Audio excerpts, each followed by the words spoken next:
Je vais procéder à un échange avec le patient 53, de la trentaine, un cas de schizophrénie meurtrier infantile. Monsieur, parlez dans le micro s'il vous plaît. À l'époque, je n'avais que 12 ans. Je me rappelle qu'on était partis en vacances, dans un camping appelé la Fleur d'Or. Mes parents y avaient déjà loué un mobile-home. Les premiers jours, je ne sortais pas, car j'étais timide.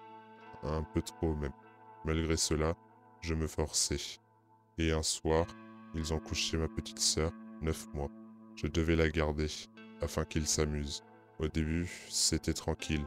Le calme régnait. Mais vers 23 heures environ, un bruit a surgi de la pièce où dormait ma sœur. Alors, je suis allé voir. À travers les barreaux du lit, qui nous a été prêté par le camping, on pouvait voir comme des yeux rouges.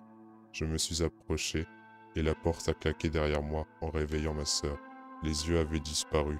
Alors, j'ai pris ma petite sœur dans les bras. En ouvrant la porte, un monstre attendait. Il était si grand qu'il ne se casait à peine dans la pièce principale. Il me regardait, puis a baissé les yeux sur ma sœur que je tenais, et en fraction de seconde, il l'embrocha.